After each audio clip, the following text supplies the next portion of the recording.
ITC company annual రిజల్ట్స్ని announce చేసింది.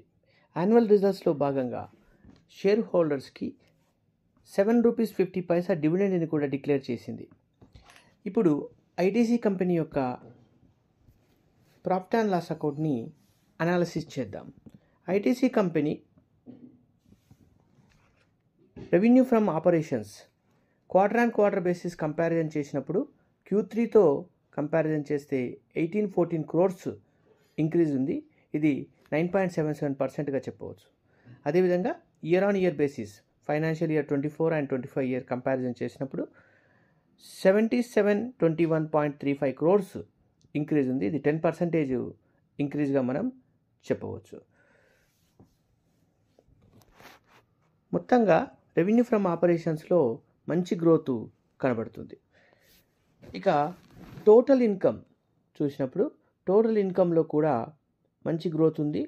ఇది దాదాపు 9.25% గ్రోత్ కనబడుతుంది. Q3తో మరియు Q4తో కంపారిజన్ చేసినప్పుడు 21,016.62 crores నుంచి 19,245.02 crores నుంచి 21,016.60 crores పెరిగింది. అంటే 1771.6 crores ఇంక్రీజ్ కనబడుతుంది.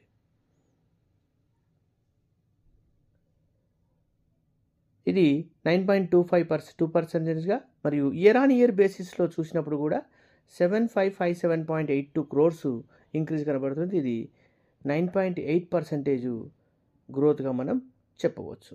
అదేవిధంగా టోటల్ ఎక్స్పెన్సెస్ చూసినప్పుడు కూడా కొంత గ్రోత్ ఉంది. ఇది క్వార్టర్ బేసిస్ చూసినప్పుడు Q3తో కంపారిజన్ చేస్తే 12% ఇంక్రీజ్ నమోదైంది.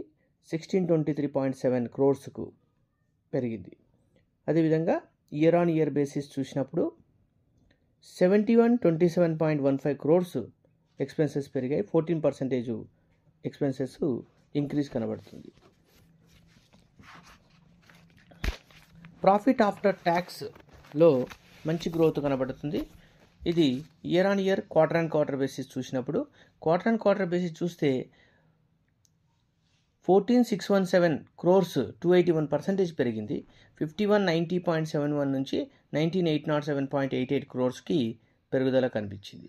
అదేవిధంగా ఇయర్ ఆన్ ఇయర్ బేసిస్ చూసినప్పుడు కూడా 14,301 crores ఇంక్రీజ్ కనబడుతుంది. ఇది 68% గ్రోత్గా మనం చెప్పవచ్చు.